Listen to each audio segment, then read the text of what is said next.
Do-do-do-do-do. Boo-be-doo-doo. Boo-be-doo-boo-be-doo-boo.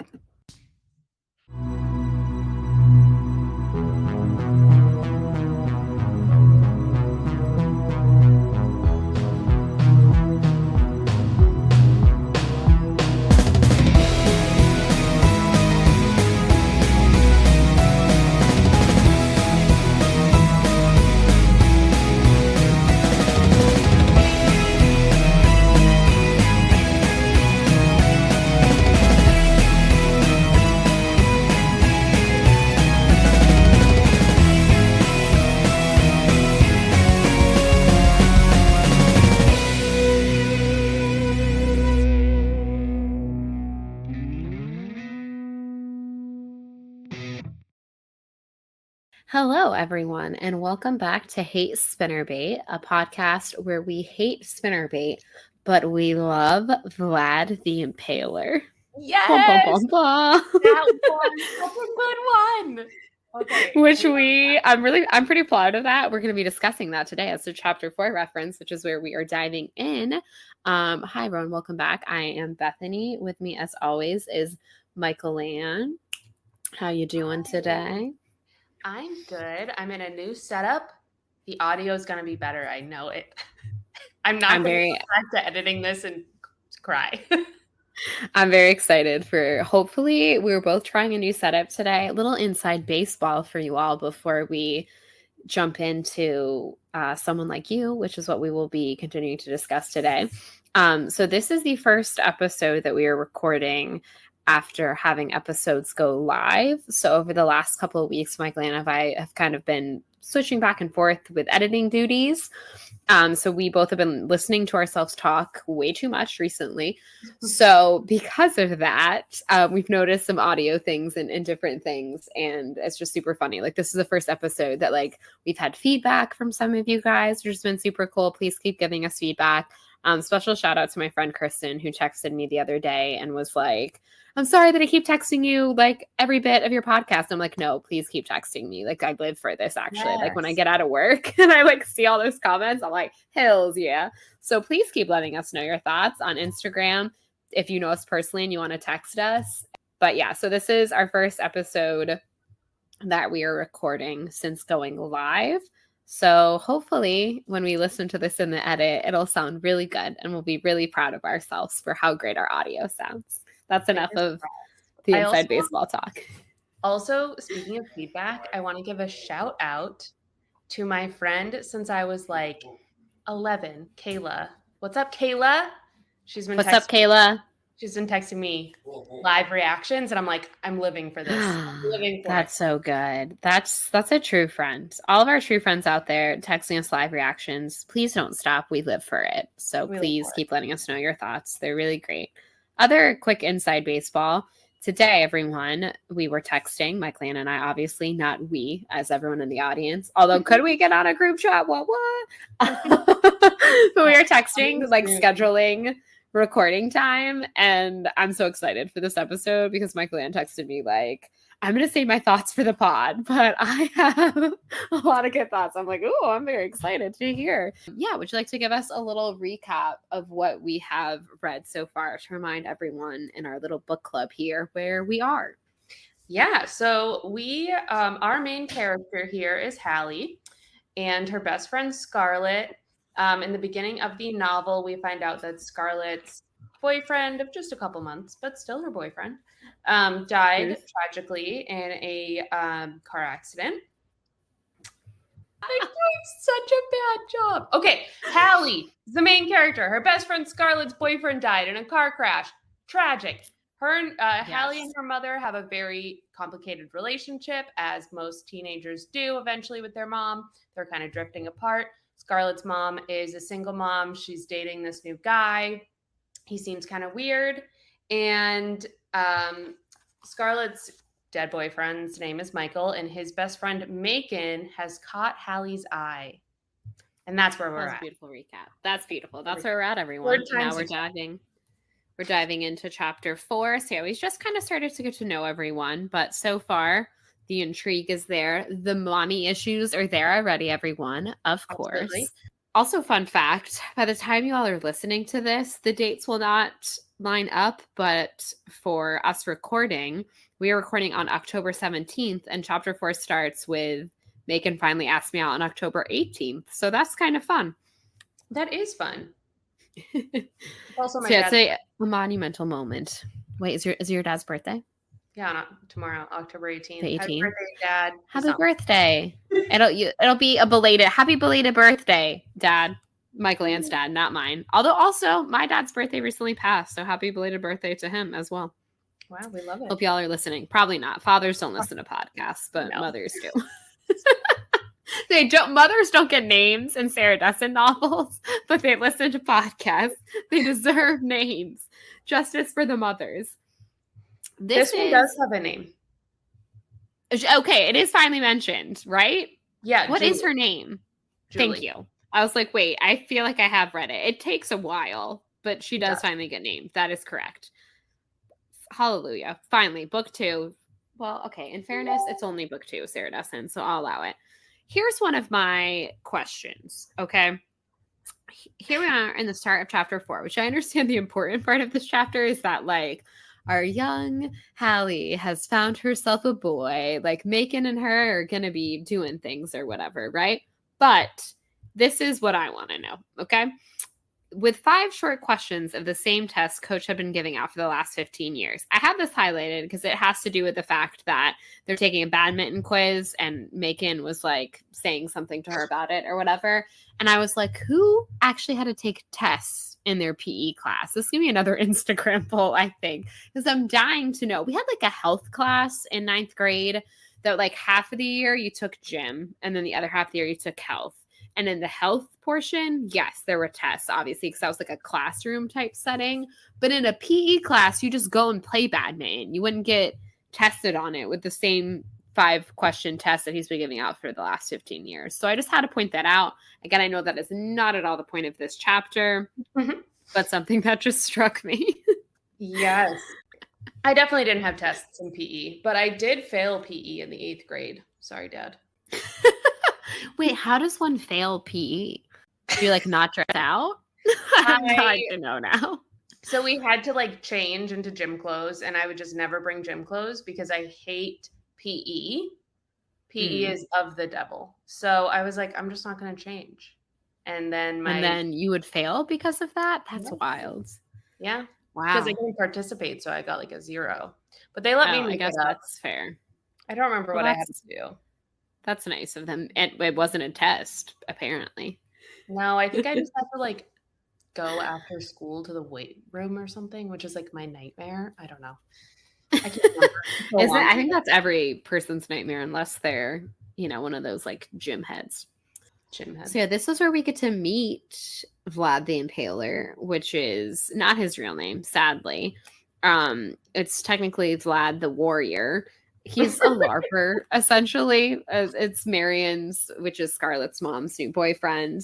I love that, though. I wish his real name was Vlad the Impaler. I love that he's like a cosplayer. Vlad seems weird, but, like maybe he's... Wait, what is his real name? Because his real name is... Steve. Yeah, it's like very boring. I think he should go by Vlad. That's a way better name. But I live for that. I think that's fantastic. I think so too. And honestly, like, you go, girl, you go, Marion, you get yourself. I think both of us are very familiar with how beneficial it is to date a weird little nerd. Oh, 100%. I can 100%. Ladies, find yourself a weird little nerd. Yes. I hope Mike is especially if you are a weird little nerd, because yes, exactly. It me. I would love to LARP. I'm not gonna lie. It makes life more interesting. Like, find, someone who you can watch nerdy things. True story, my husband and I went and saw Weird Al Yankovic last night in concert, and it's not even the first time we've seen him live in concert. Find yourself a nerd, ladies. They're a good time. But not like one of those. It was really good. I saw the Dr. Phillips Center, which is, like the Performing Arts Center. For anyone who's not familiar with Orlando, that's our Performing Arts Center.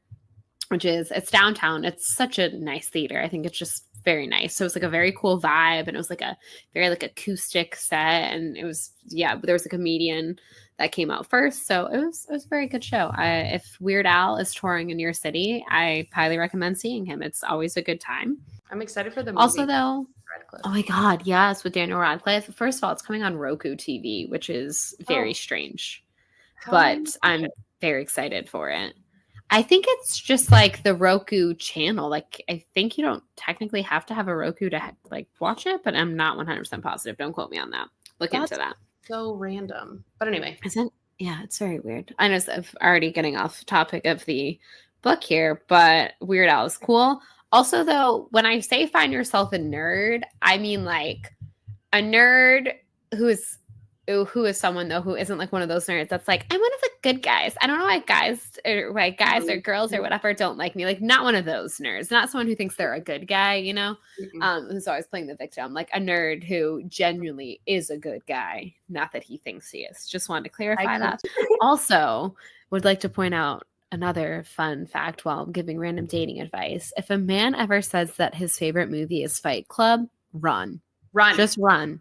Just run as fast as you can. Unless you're like 17 and then like maybe he's trying something, but no. He might grow out of it. But if you are over the age of like 20 and he still is like, you know, it's an absolute specimen, it's a perfect specimen of a film, and he says Fight Club, run. That's all I have to say about that, especially if he doesn't understand that it's like satirical. But anyways, I digress. Also, make sure he's not sexist and racist in his nerd. Most importantly, yeah. Just anyway. Anyways, now that the dating advice portion is done, we're getting a theme for that, y'all. We're going to get a theme song on that.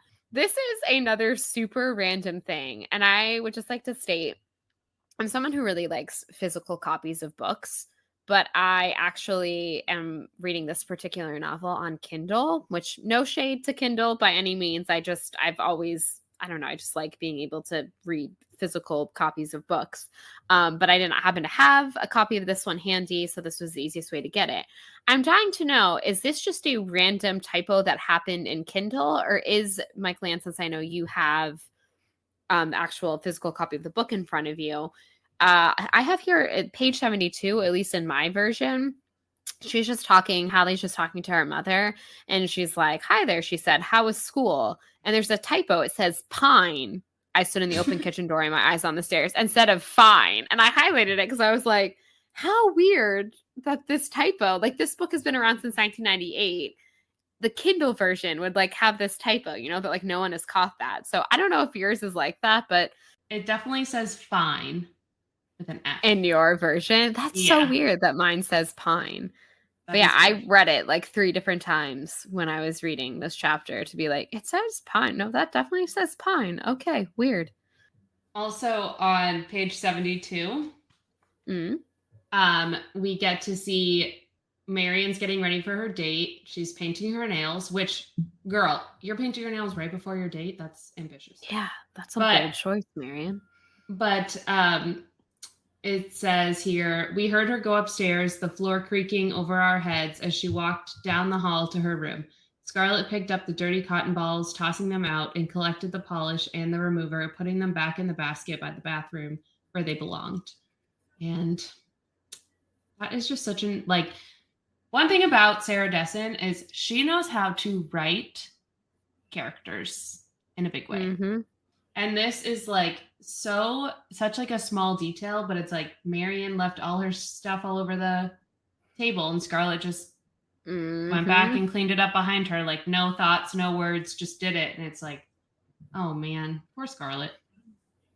I think Sarah Dessen 100% excels in the show don't tell kind of aspect.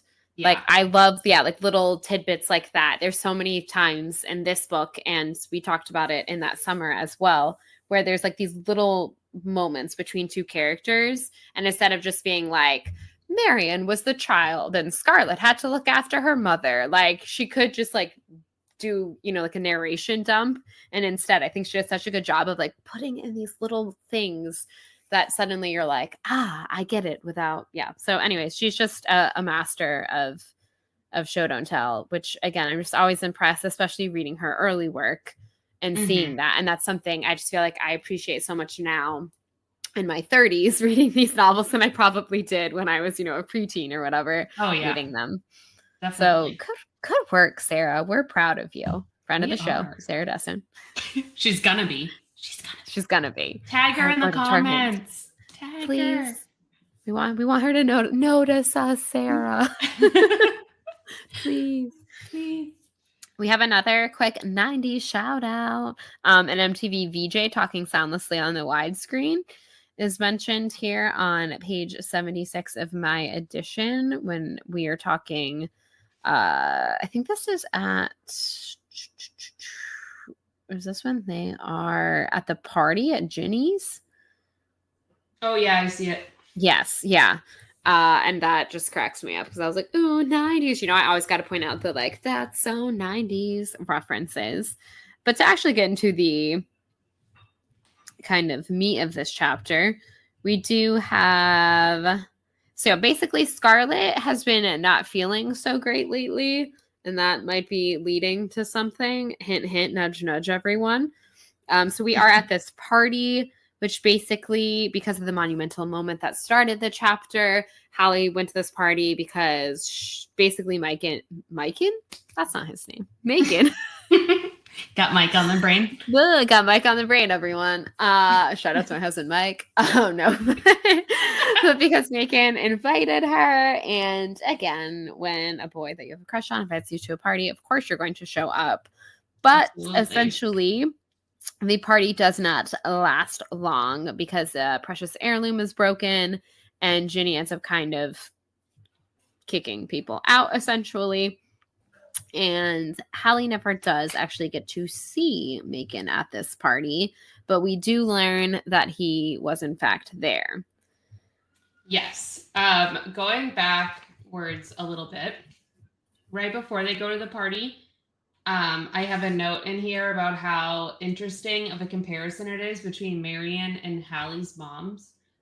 Because Marion's just like, I'm doing my nails, ladies, going out with my boyfriend or whatever.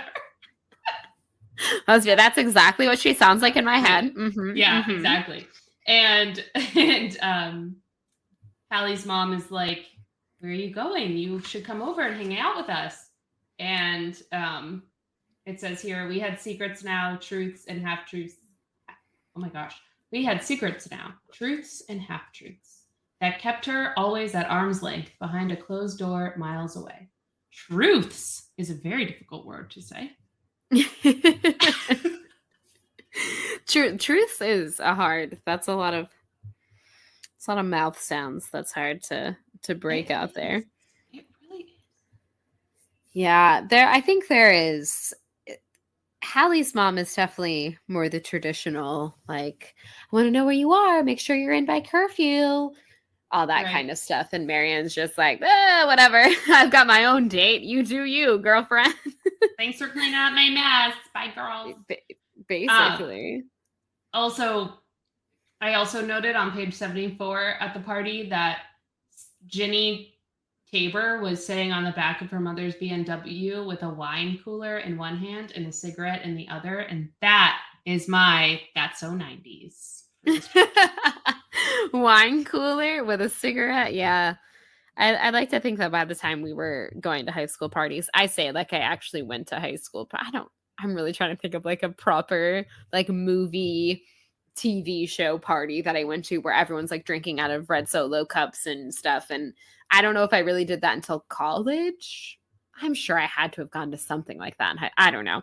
Anyways, this is where I basically admit that I'm lame. I wish y'all could see the face that Michael Ann's giving because she's like, can't relate. There I was every weekend. And I'm like, yeah. I mean, much to my parents' disappointment, I went to a lot of house parties when I was in high school. A lot. I really feel like there has to be.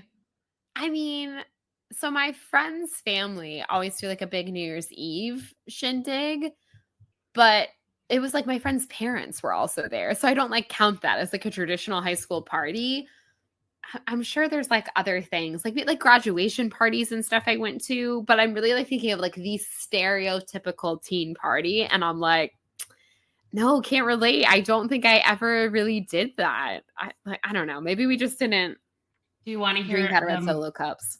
most stereotypical? So I grew up in a town with like, in right outside of Boston. So kids' parents had money and were like never around. So they threw a bunch of parties. But the most insane story from my youth is I used to hang out with kids from a prep school in downtown Boston, and we used to party at one of their penthouses in Cambridge, Oh, Massachusetts.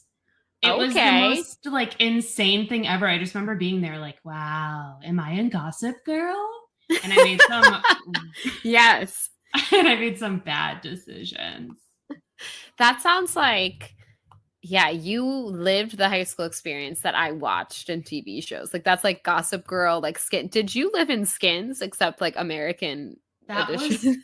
sadly very, if you want to know my mental state as a 17-year-old, Effie was like high up there on my list of idols from Skins. So You're like, oh man, that's someone to emulate right there. yeah, so my grades weren't great, but Oh, had a lot of Skins. experiences. What a great show. I watched that show and I was like, this isn't real life. People don't do this. But people do. I mean, I knew people did it, but I guess like I wasn't doing it. So it just seemed like a fake thing to me, but it was very much true. I didn't do any hard drugs though, and there's always hard drugs in those shows. Oh, Never saw any Skins, hard drugs. they lived on hard drugs.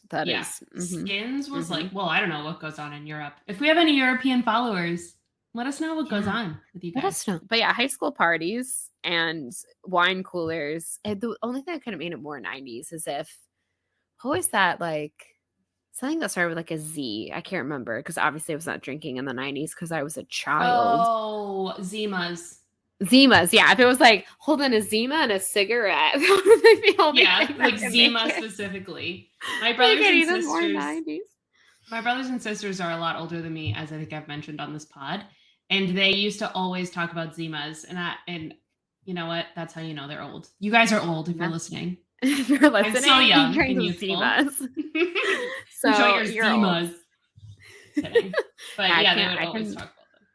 Honestly say I've never had a Zima. Maybe I'm missing out in life. I don't know. As a millennial, I can't relate. I don't know. There's probably like things we say and do that the Gen Zers are like, oh my God, millennials drinking whatever we drink and smearing off ice, I guess. Is that what we were drinking? Four Loko. They're like, oh, those millennials. Those millennials, they're unregulated Four Loko. Take him with the ads. That was literally not FDA approved, y'all. That was something. That was really something. College who kept turning purple. So getting back, so we're kind of like leaving the party, and Hallie finally kind of comes clean as to why she wanted to go to this party, which is that Macon invited her, and they hang out in PE every day, and they're heading home. And I think this is when Scarlett's like telling Hallie that basically Macon's not your type. And then, she basically, Hallie is interpreting that as like, he's too good for her. And Scarlett, being an absolute real MVP, as we mentioned last episode, this is the true love story, is their friendship. This is where literally the title comes from, is this paragraph. It's the best. And so basically she says, she leaned back against the door, stretching out her legs. Why do you say stuff like that? Stuff like what? Across the street, I could see Noah Vaughn pass in front of our window. Someone like you. Any guy would be damn lucky to have you, Hallie. And you know it. You're beautiful and smart and loyal and funny. Elizabeth Gunnarsson and Ginny are just stupid girls with loud voices. That's it. You're special. Which I love this entire paragraph, except for the fart, which the fart? I'm so tired, y'all. This is how you know you're old, when you go to a Weird Al concert with your husband the night before, and the next day you're like a zombie, and you say fart instead of part. So, hey, everyone. I'm trying to make a really good poignant point, and instead I said fart. So that's where we're at today. Ooh, and simmer. Sarah Dessin, listen to our podcast. So I love everything about this paragraph, except for the part with a P. we can't simmer. Okay. Whew. I know, I can't. Where basically she has to put down other women to compliment her friends. Can I just say, ladies, you don't need to be putting down other ladies to compliment. I love everything about her being like, you're fantastic. Like, why would you say someone like you? Like, you're not, like the sun doesn't shine out of your freaking butt. And then she has to kind of whatever. And I'm sure that Elizabeth Gunderson and Ginny are stupid girls. But like, why can't we all just get along? I don't like that when someone compliments me and it's by putting down another female. I'm like, cool, I'll take the compliment, but you didn't need to like diss that girl to like tell me that I'm exactly. So, no, I didn't even notice that, but that's a really good point, and I completely agree. Yeah, that's my one pet peeve with that, because I was like, it's so good. Oh, it's a little bit ruined with that. But again, it's 1998. For the time, it's still a very good sisterhood, a friend telling you that you're amazing moments. I just wish it didn't come at the cost of putting two other females down, but that is kind of a lot of times when you're in high school, that is kind of how you talk to you're like, that girl's stupid, you're great. I would just like to point out, I am like other girls. I'm a lot like other women. I fucking love Taylor Swift. Okay, I love Taylor Swift. Okay, we're good friends. We're tight. I have a lot in common with other females, and it's not a compliment when you tell me that I am not like other females. Yeah. I'm like, but I am though, and I don't see anything wrong with that. I am, and I am a basic bitch, and I love it. Thank you. This is another. You check out my white woman's Instagram. Thanks. You have your own Instagram for Disney cupcakes. You are. If that isn't the most, I am literally the most basic bitch on planet Earth. Please tell me what is. Please tell me. I have a Disney cupcake Instagram. Hi. That like you don't know, so need to know anything else about me, and you're like, that's a white girl, right? And it's like, yes, she is. She's a white girl, and she basic. I love it. Yes, but I love this part too. I have this highlighted too, because I love that the title is referencing this moment. Yes. Like, this is another trick by, I don't know who designed this cover, but this has, my cover has a girl standing on a boy's feet, presumably dancing in a cute way on the beach, and it says someone like you, and there's a heart in the sand. When do they ever go to the beach, first of all? And second of all, never. And second of all, it's not a love story between those two. Sure it's isn't. Love story between Scarlett and Hallie. Yes. And I love that. I'm obsessed. This is like, same.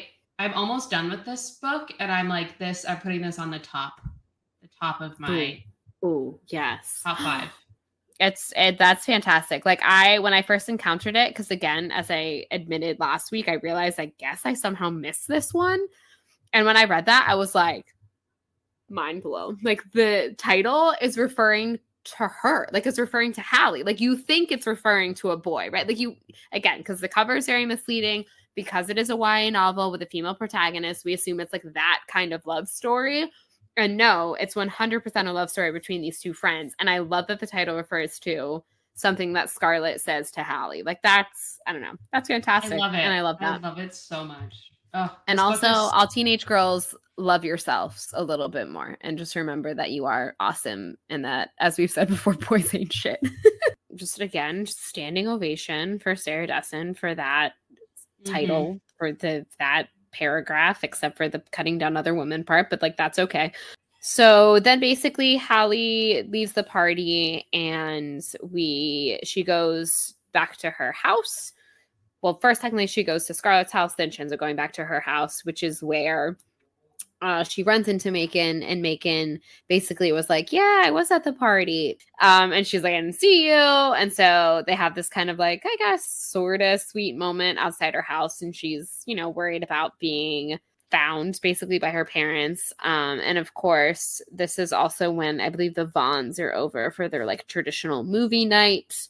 So it's kind of this juxtaposition between Hallie kind of starting to fall, kind of come out of her, I guess, who she was, as she kind of talks about a little bit later on in the novel. There's the the Grand Canyon version of her, and she's kind of starting to step away from that version and turn into I don't know, not someone different, but I guess kind of like a different version of herself.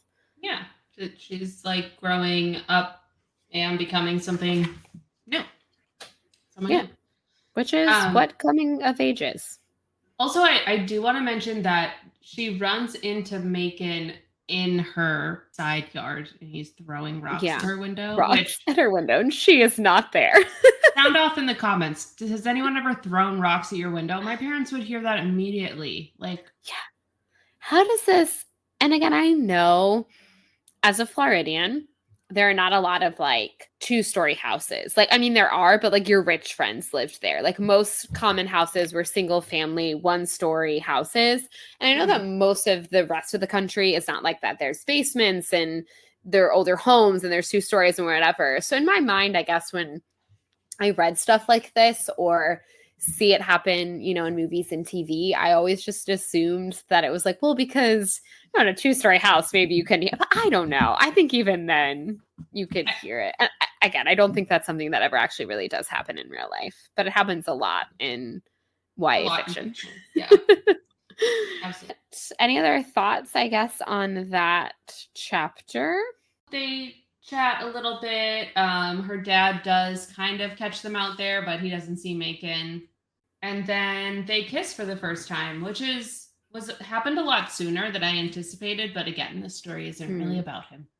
Then we get to part 2, which is titled Someone Like You, which starts us off with chapter 5. We skipped him. We did just miss really quick in the second half of that chapter. She is supposed to mow her lawn in the morning. And then while she's trying to do it, Macon shows up and mows it for her. And her mom gets like really mad about that, which I'm like, yeah, tell her to wash the dishes or something, dude. Like, that did seem kind of strange to me. The dad kind of took it in jest and was like, well, it's not like she wasn't trying to mow the lawn. Because again, this has been like given to her as her new responsibility. And her dad apparently like has a lot of pride in his work because the backyard was hard to do or whatever. And so he's talking it up to her about how difficult it's going to be. And then Macon comes over and he's just like zoop, zoop, zoop, doing it all quick like. And the dad's kind of almost impressed by him, but also like, well, it's because you have that, you know, newfangled lawnmower. I do it the old fashioned way kind of thing. So yeah, dad seems kind of like unbothered and mom just seemed like, I think a little bit annoyed. I don't feel like I sympathize with this mother as much as I did with the mother and someone like, so we are reading Someone Like You, as much as I did the mother in that summer. But there are certain times I am sad for her and I see her point.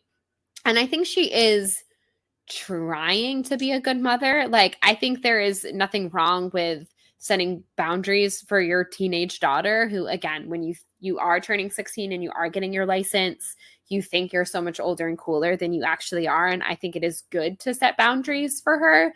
But there are like certain things that I just feel like this woman like is really bent out of shape about that. I'm like, calm down. Like, it's not that big of a deal. Yeah. It's like she's losing. I mean, she's seeing that Hallie is like growing up and she's almost like trying to like hold on to like the child version of her. And she's like starting to get stressed out about like probably the idea of her growing up and moving out, honestly. Yep. Oh no, 100%. So yeah, chapter 5, part 2, Someone Like You, chapter 5.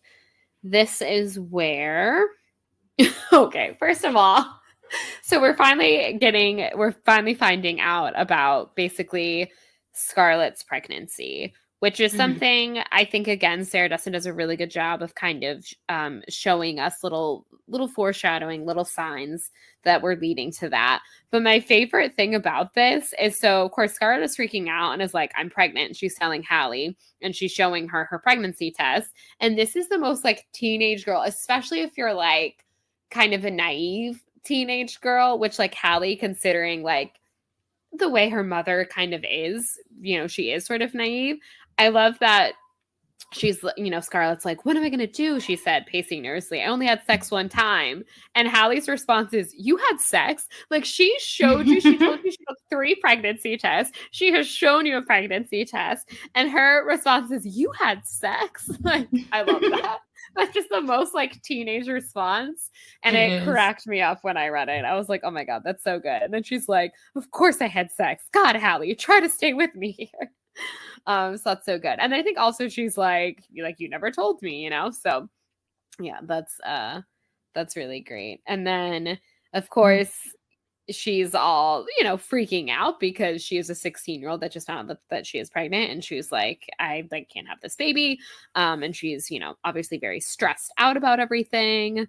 I just want to say, justice for all of the fictional girls who got pregnant after they had sex for the first time. Oh my God, including right? Lane Kim and Scarlett. Mm-hmm, mm-hmm. Yeah, I love that. And again, I understand for the purpose of this novel, like why, it happened or why they do it for kind of the dramatic irony and different things. But I just always think of that Mean Girls, like you're going to have sex, then you're going to get pregnant, and you're going to die. Like it automatically is going to happen. And again, I would just like to stress as someone who once was a teenage girl and, had a lot of friends in high school and college that, were sleeping with people and whatnot, that no, none of them ever got pregnant, which again, I'm saying can certainly happen, but definitely not often does it happen like it happens in the movies where it happens when, and again, this is like they use protection, but it fell off. And it's like, how much does that really happen? Like, what are the odds she was ovulating at that one time? Right. Like, it's right. Like you think of all the people, in your life who are like actively trying to get pregnant. Yes. So hard. And then in like a book, it's like had sex one time, got pregnant. Yeah, like, literally. It's not impossible, but the probability of it is not that high, but it's fine for the drama. I get where it had to happen, I guess. And then essentially she asked Hallie to tell her mom with her. She like needs moral support, which again, I'm all about, their friendship and her being there for each other. I also, again, this is so Mean Girls because when she's talking about it, she's like, gosh, Hallie, I don't know. Maybe it was because he died the next day. Go figure. Literally, this is the most like and Sarah Destin, I'd like to stress, is not trying to be scare tactic-y and like, hey, ladies don't have sex, but it is just so funny how scare tactic-y this is. Have sex for the very first time. Protection doesn't work. She gets pregnant. And on top of that, the very next day, her boyfriend dies in a motorcycle. Come on. Literally, I know. Like, it doesn't read as if Sarah Destin is like, don't have sex. But like, right. But it is kind of like, oh my God. Can you imagine? Like, how traumatizing would that be? Literally. Actually, that would be. I really can't. We're going to get into the fact of, Scarlett's kind of battling back and forth. Like she's too young. She doesn't think she can do this. Marion basically is like, you're getting an abortion because, which again, very progressive for 1998, that the mother was immediately just like, abortion, let's go. I'd also like to take a quick moment to say something I never thought would be, oh, hey, that's so 90s, how easy it is to get an abortion. Little did I know that we would be going backwards. And here in 2022, it would be harder in some circumstances to get an abortion than it was in 1998. But we're not bitter about that. And they're in North Carolina. Like, yeah, they're in the South. They're in the Bible Belt South, y'all. And in 1998, it was just like, well, obviously you're going to get an abortion. And now it might be a different conversation because it might be like, well, sweetie, I'd like you to get an abortion, but we might have to fly up to the Northeast where it's allowed in that state too. So, and you'll need an excuse in case the police get involved. Like, yeah. Oh my God. It's a nightmare. And so on and so forth. So that's a nightmare. But anyways, now that we're done talking about how our rights as human beings are being stripped away from us, back to the topic at hand. So basically her mom is like, but you're gonna get an abortion. And Scarlett is obviously, which not so much in this chapter, well, I guess toward the end of the chapter, right, is when she kind of changes her mind. Like she's willing to go with it. I think she is very much like, I'm young and I don't know if I can do this. And then there is, again, can't stress enough how traumatizing this experience must be for this poor girl.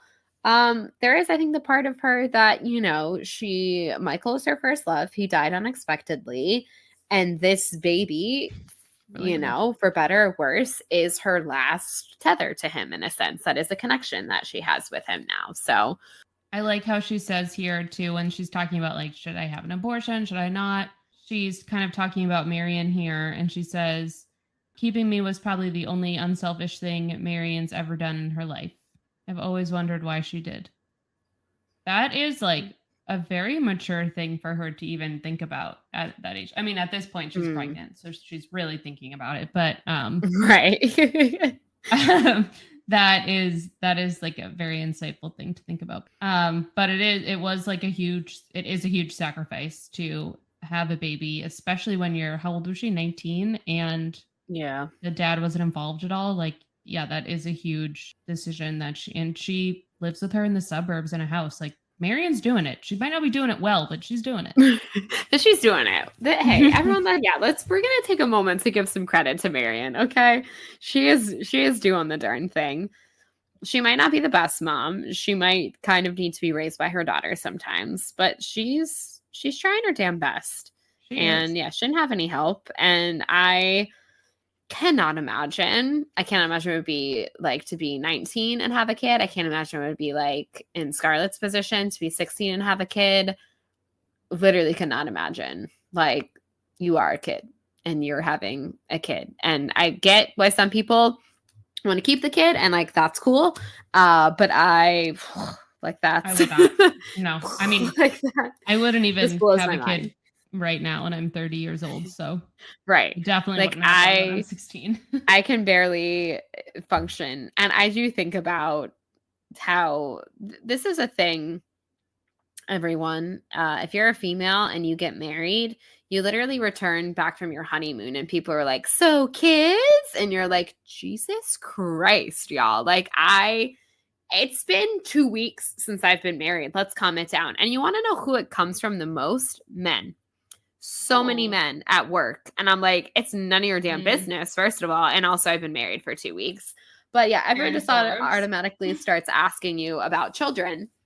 And, it's obviously something that's not for everyone, first of all. Sometimes I just like want to make them really uncomfortable and be like, I'm not able to. And it's a really sore subject just to see their reaction. Because the next person who asks, I'm just going to do it because screw you. Stop asking me. Like, it's none of your why. But anyways, but sometimes I just think, I've had conversations with people who I actually wanted to have the conversation with. And I think about, again, I don't on a daily basis think like, wow, I'm the most selfish person on planet Earth. But when you think about having children and the sacrifices you have to make, you're like, I'm the most selfish person on planet Earth. I don't know if I could do that. Like, I'm like, I really like sleep and I really like this and I really like that. And it's very stressful. But yeah, then random coworkers of people who, if you have a female coworker, don't ask them just because they got married if they want kids. Please stop. It's weird. I don't want children, and I haven't for a long time, and that alarms people, I will say, especially men. Men find that so alarming. I had one guy. Like, why? I had one guy at NBC say, "Oh, why don't you want kids?" And I took a beat because when somebody asks you that, they're typically setting you up, and especially that kind of guy. And so I took a beat, and he was like, you can't really think of anything that doesn't make you sound like a selfish asshole, huh? And then just walked away. And I was like, oh! Screw you, dude. Oh! Screw you. A selfish asshole?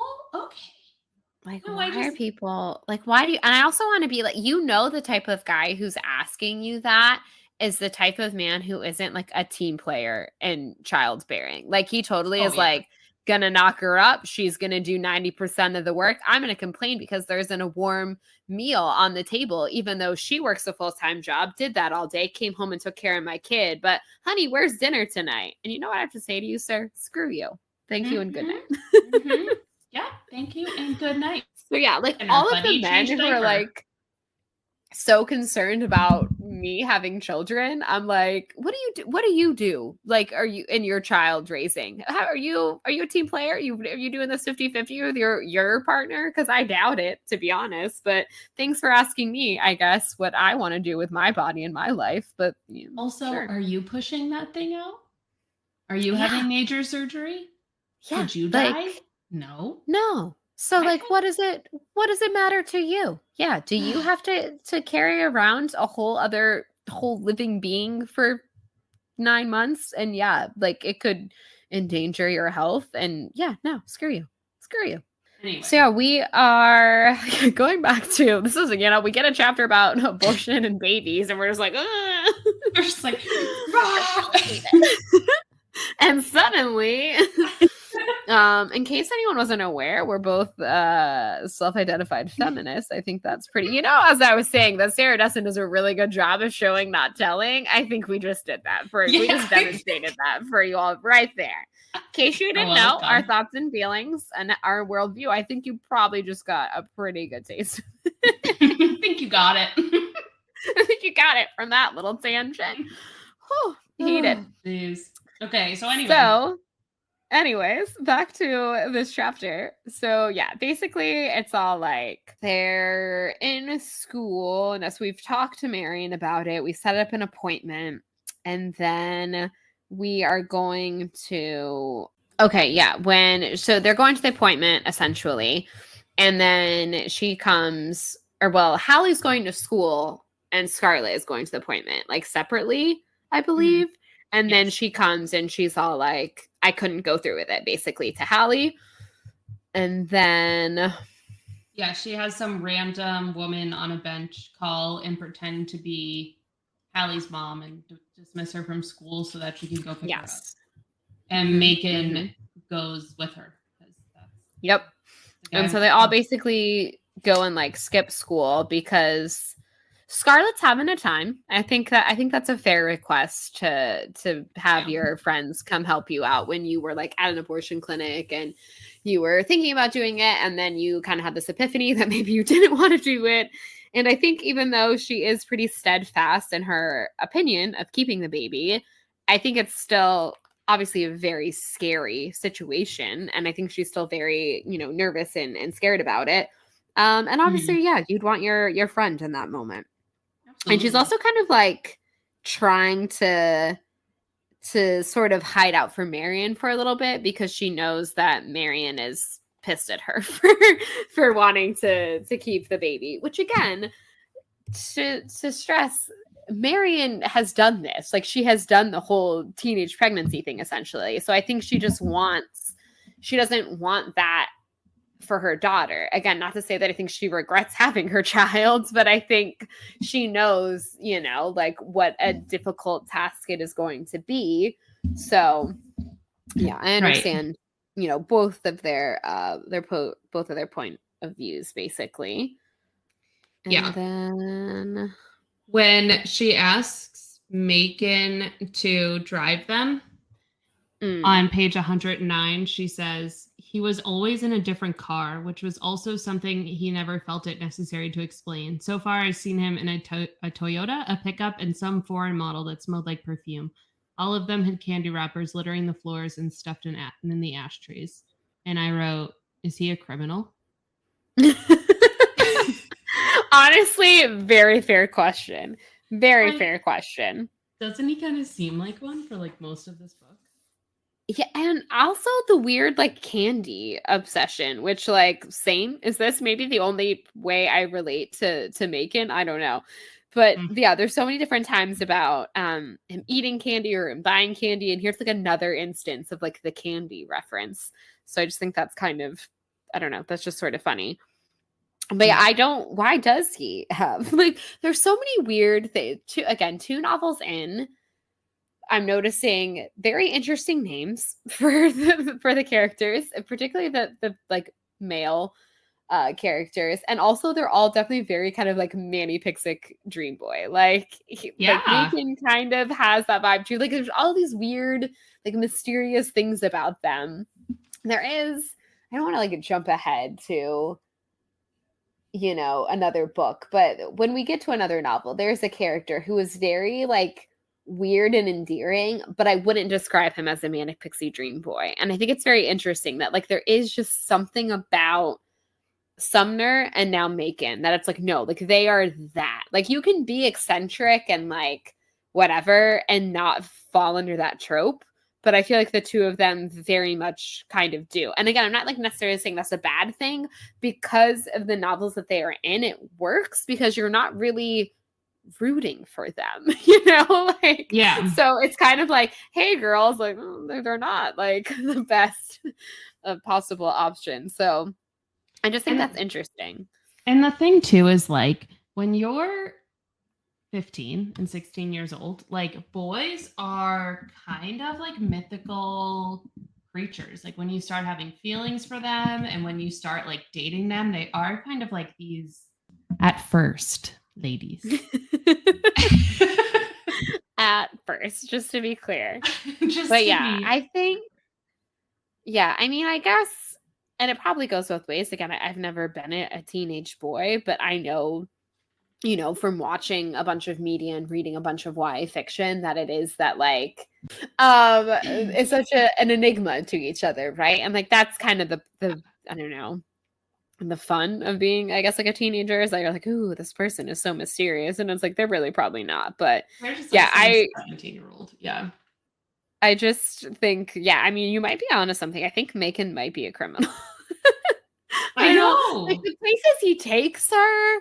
And yeah, like the fact that he was like always driving on to different cars. And again, like I said, I don't often sympathize with Hallie's mom, but I also am like, yeah, maybe you should be telling your mom where you are with this boy. Maybe you should be telling him, you know, like I know she's like all embarrassed. Essentially, to kind of finish off this chapter, they skip school and whatnot. And of course, you know, the parents always find out. And so of course her mom finds out and she's tipped off at Hallie, which is fair. And again, I think Hallie did the right thing. And I think that she had to go in that instance. I think Scarlett really needed her and I don't begrudge her that.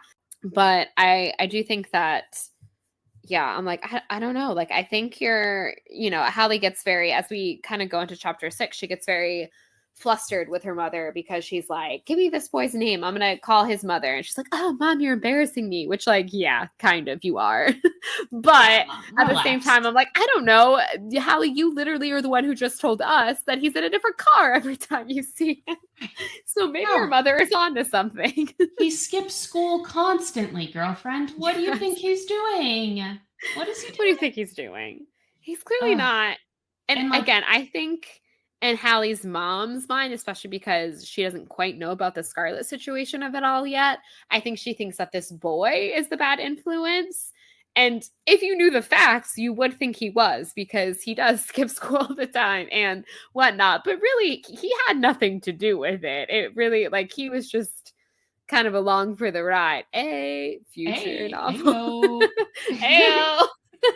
Yeah, he was their like getaway driver, essentially. Yeah. Scarlett kind of hatched the plan, but at the time, her mother doesn't quite know that. So yeah, her chapter 6, basically, her mom's all like, tell me about this boy. And then Marion kind of comes and saves the day unintentionally for Hallie because she's like, she calls over to their house and basically Hallie's mom goes over to talk to Scarlett's mom about the pregnancy of it all, essentially. Which I do like that her mom is kind of like, why didn't you tell me? And it's like, because they're best friends and there's a pact, obviously. Then she's like, I couldn't. She didn't want me to know. And then her mom says, which is true. She's like, you thought I'd be mad, she said slowly. And she said, no, I said, I just thought you'd freak out. Which I do love how when you're a teenager, you're like guilty by association. Like Hallie is not the one that is pregnant. But the fact that she has a friend that is pregnant, like, would freak her mom out. And I think that's kind of funny. It's like, I'm not, what she says, like, because basically her mom goes into this whole, like, tirade about, like, you know, how much she's going to miss out in life and how much she's going to regret this by keeping the kid and whatnot. And she's like, Mom, I pointed out, I'm not Scarlett. Because like she's saying all this and she's like, I'm not her. I'm not the one who's doing this.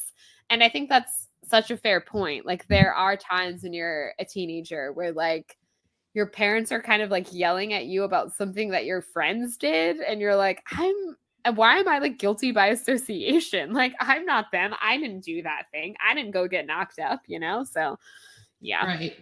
She's like, just because I'm hanging out with a boy doesn't mean I'm even going to have sex. Like, that's not like, where I'm at. Calm down, Mom. Like, calm down.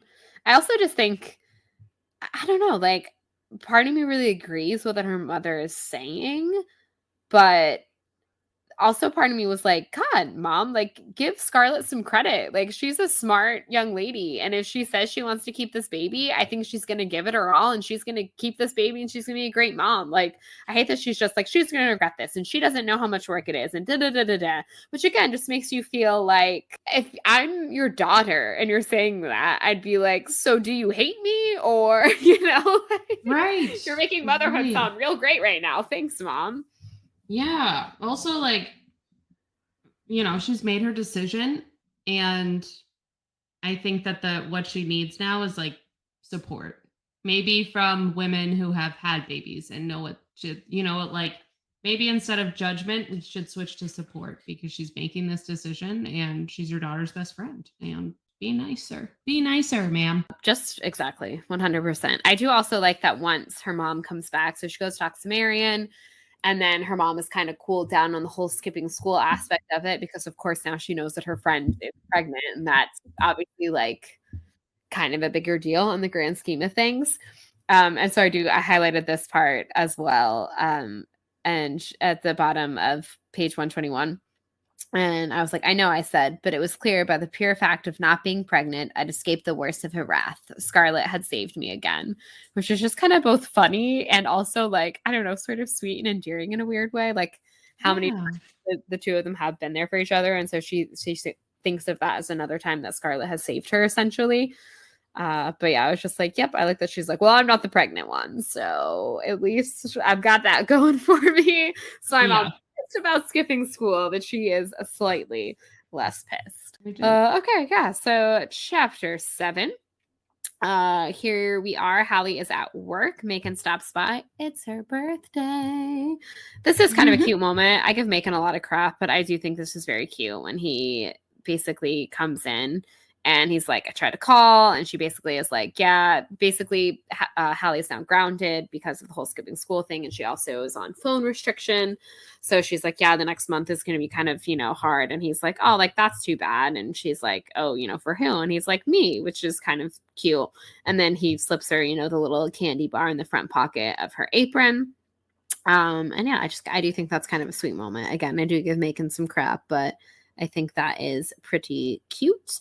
Then they have basically her birthday party at Alfredo's, and which I think is the second mention of Alfredo's because that's where they went. That was like the dad dinner place, I think. Am I making that up?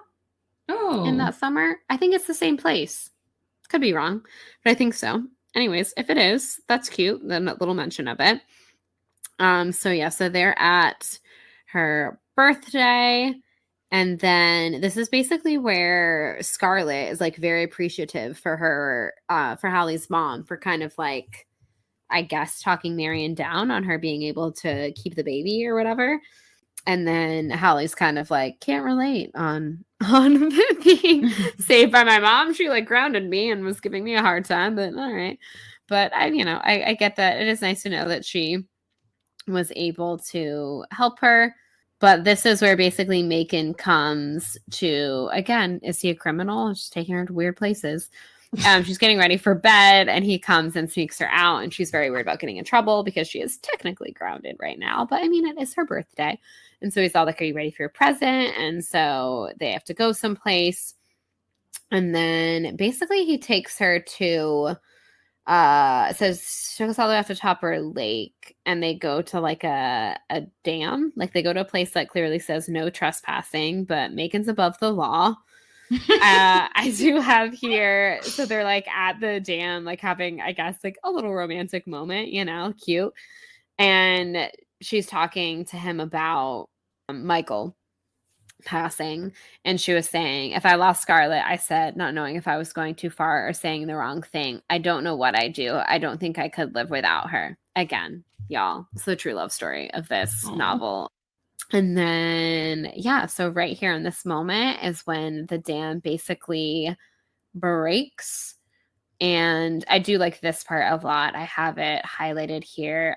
This is at the end of chapter 7, basically the last paragraph.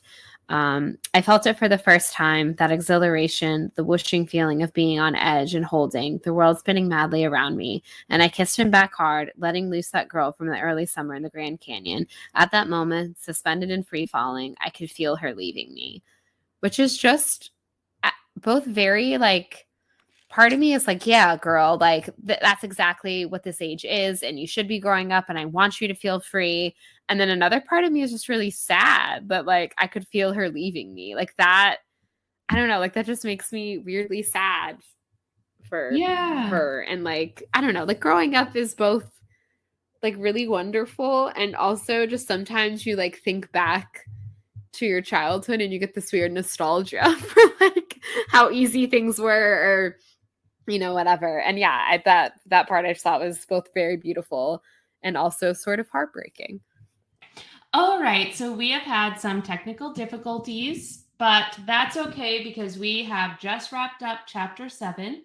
So we will see you next week. We'll grab a bite to eat in the Lakeview Mall food court after seeing the Lakeview Mall fashion show. And we'll talk to you then. See you later, guys.